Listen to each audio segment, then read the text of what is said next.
peu important. Alors, vous entendez souvent les gens dire que Dieu a créé l'homme à son image. Alors, qu'est-ce que signifie cela? Alors, Dieu a créé l'homme à son image. Signifie que l'homme étant sur la terre manifeste la volonté de Dieu, manifeste réellement la volonté de Dieu, interdit ce que Dieu a interdit, permet ce que Dieu a permis et manifeste réellement la volonté de Dieu sur la terre. Sinon, Dieu n'a pas d'égal de façon physique, comme certains les pensent. Alors, Dieu dit dans le Coran que Dieu est unique, nul n'est égal à lui. Il dit dans la Bible, qui voulez-vous me comparer pour que je lui ressemble? Ceux qui disent que Dieu a un enfant, au sens propre du terme, n'ont rien compris, car l'homme fait son rapport sexuel avec sa femme et par l'intervention de Dieu, l'enfant est formé au sein de sa maman et naît. Alors, si vous dites que Dieu a un enfant, cela voudrait dire que quelqu'un d'autre,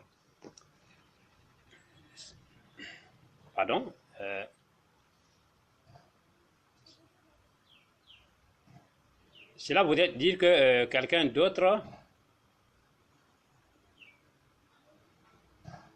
alors, ceux qui disent que Dieu a enfanté au sens propre du terme n'ont rien compris, car l'homme fait son rapport sexuel alors que avec sa femme. Et par l'intervention de Dieu, l'enfant est formé au sein de la maman et naît. Et après, la femme va l'engendrer. Alors, si vous dites que Dieu a un enfant, cela voudrait dire que quelqu'un d'autre est intervenu pour former l'enfant de Dieu. Et si vous dites que non, que c'est Dieu même qui a formé l'enfant au sein de la maman, alors automatiquement la loi de la création s'applique et l'enfant devient créature comme les autres. Les chrétiens disent que Jésus est Dieu parce qu'il n'a pas de père. Pour eux, pour qu'un enfant soit pour qu'un enfant soit conçu dans le ventre de sa mère, il faut forcément du sperme qui est la matière première. Mais ils oublient que pour créer toute chose, ou si vous voulez, pour fabriquer toute chose, il faut de la matière première. La terre, le ciel, les arbres, les étoiles, les anges, les djinns, les eaux, les arbres, les premiers hommes, Adam et Ève, pour les créer, il faut de la matière première, alors que la matière première n'existait pas avant ces choses.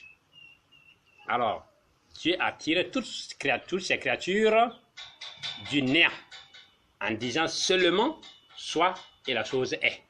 Donc Dieu a dit à la lune soit, la lune est apparue.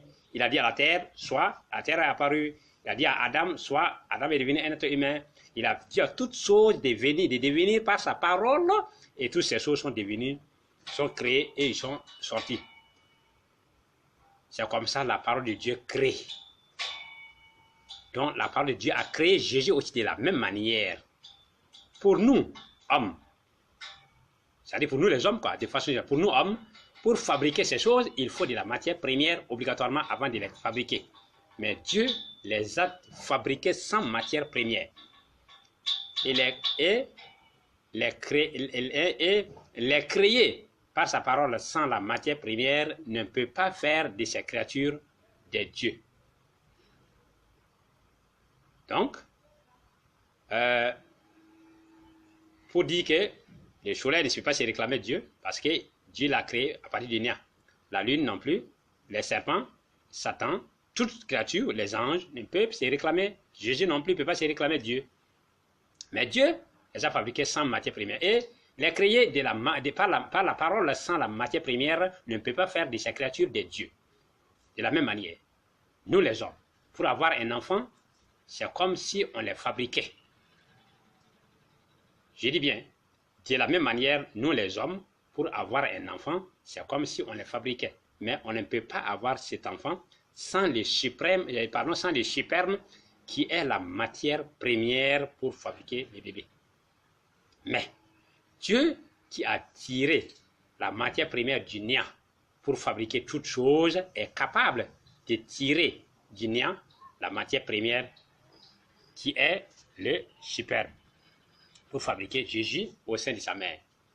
Alors, Jésus est une créature comme la lune, le soleil, les eaux, les arbres, Adam, les premiers djinns, les mouches, les fourmis, les escargots, les crapauds et les plus ignobles des êtres créés sur la terre, même les virus.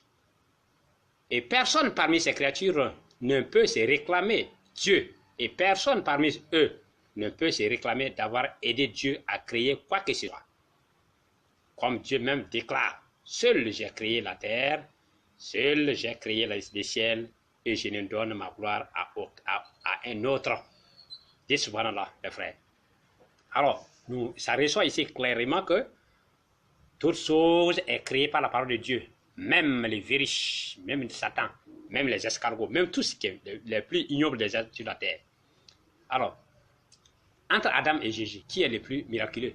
Je vais dire entre Adam et Jésus, entre la lune et Jésus, entre le soleil et Jésus, entre la terre et Jésus, entre les anges et Jésus, entre les choses, lesquels est le plus miraculeux en matière de créer? Parce qu'en créant ces choses-là, il n'y avait pas une base. On n'a pas enlevé une chose pour fabriquer ces choses avec. C'est pas dit du néant. Alors, nous allons continuer. Alors, si on dit maintenant, on n'a pas besoin d'être un homme doué d'une intelligence exceptionnelle pour savoir que c'est la création d'Adam qui est plus miraculeuse. Car il est plus difficile d'inventer que de refaire. Adam est inventé par Dieu. C'est-à-dire Dieu l'a créé à partir d'une matière première tirée du néant.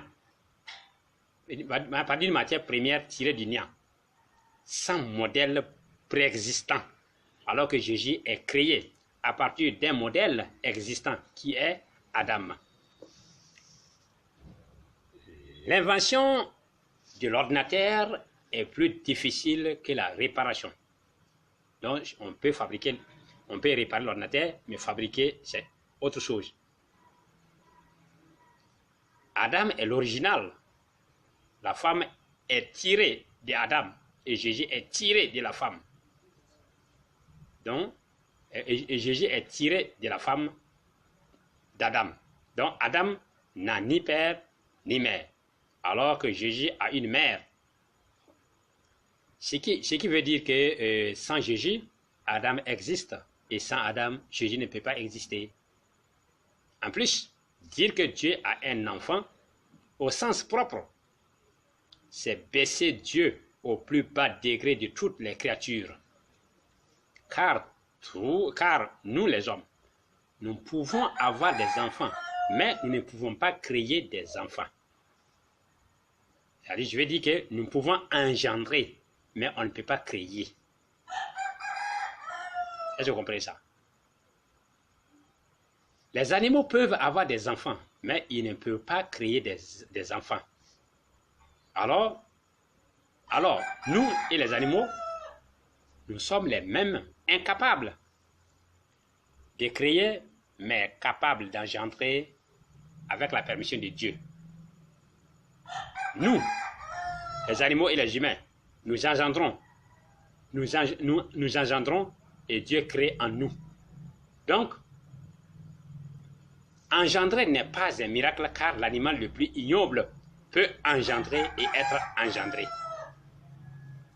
Donc, être engendré, un animal le plus ignoble peut l'être et l'être humain aussi peut le faire. Et si Dieu doit engendrer, si Dieu lui-même doit engendrer maintenant, il faut qu'il y ait un créateur de l'enfant de Dieu. Et c'est ce créateur qui est Allah, le suprême qui n'a pas d'égal. Dieu dit dans la Bible, « À qui voulez-vous me comparer pour que je lui ressemble?